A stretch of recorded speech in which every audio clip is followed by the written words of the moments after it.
Welcome back, everyone. This time of year, the little ones are getting a lot of toys under the tree, but if the toys are too loud, they can cause permanent hearing damage, and we don't want that. We want to protect them. So Dr. Rebecca Brashears from Ascent Audiology and Hearing is in to explain and do a little test for us to show you which ones might be on the safer end and which ones you might want to avoid. Dr. Brashears, let's start with it. Why is this so important? I mean, you don't want to cause any permanent damage to them when they're little. Exactly. What are some of the things that we need to be looking for and some things that we need to avoid? Yes, so when it comes to noise, we want to make sure that it doesn't reach over a certain level.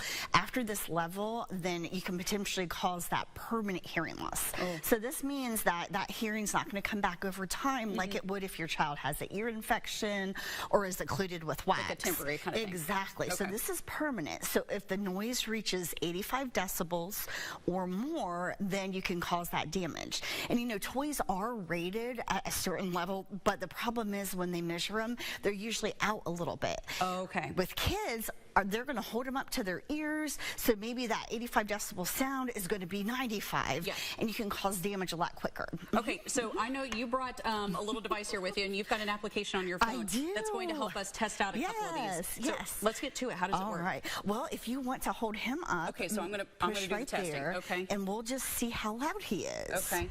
So push. Oh, hold on. Wait a minute. There we go. Right on the end. Okay. So let's see. You said he gets real loud here. Just there it goes. So that one. Okay. Let's. Yeah. So and we'll turn him off. He goes on and on. So that one was hitting, it looked like maybe at about 85 or 86. Exactly. And so that's borderline. So I wouldn't buy that for my child, because what if that child is playing with it close to the ears? Then there is that potential damage. And the thing is, with kids, normally they get fascinated with one toy and they'll play with that toy over and over and over. Right. And so that's the thing. I mean, you know, it's not like they're picking it up and then putting it right down. All right, so this one turn on. Okay. Let me see here. There we go. And then this one, if you want to play, we'll play maybe some music with him. Okay. And it's probably not the loudest one that I chose. If you want to hold that? Sure. I know it plays some music too.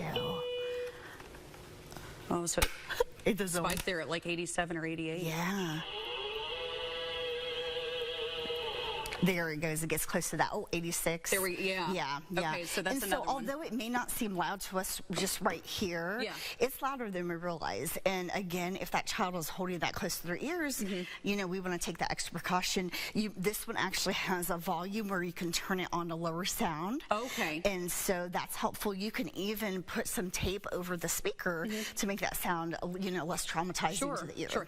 Dr. Brashears, for parents that may have new little ones in their lives, and this might be a first-time Christmas for them, and they're looking, are there safety ratings on these toys that they need to be looking for that would alert them if it might not be safe for them? Oh yeah. There's so basically, I'm not sure if it's on every toy's box, but when they're regulated. So when the toys are made, they're supposed to not be over that 85, but they measure them at kind of like an arm's length. So that's why I think it's important to emphasize that even though it might be safe to put out there, you still have to be extra careful. This app that you're using, is this something that people can download at home? Yes. So if you have a smartphone, it's called NIOSH, so National Institute of Occupational Safety and Health. And this is a free app, and it allows you to go to a store like I did, and I bought some of the loud toys to show people what it can reach.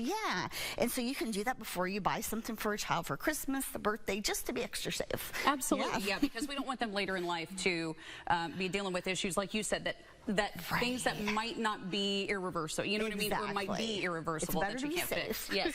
All right, well, Dr. Brashears, let's remind everybody, if they need to get in touch with you, maybe they have some questions about this app, need help using it, you're the pro at this, how do they get in touch with you? Well, give me a call at 304-948-5565. I'm here in Huntington. Great. Well, this was such a timely idea for us as we're all looking for toys to put under the tree and some things to give to the kids. But again, we want them to be safe for them. That's exactly what we want. Dr. Brashears, always good to talk with you. Thank you so much. Merry Christmas, Happy Holidays, and Happy New Year if we don't see you before then too. Thank you.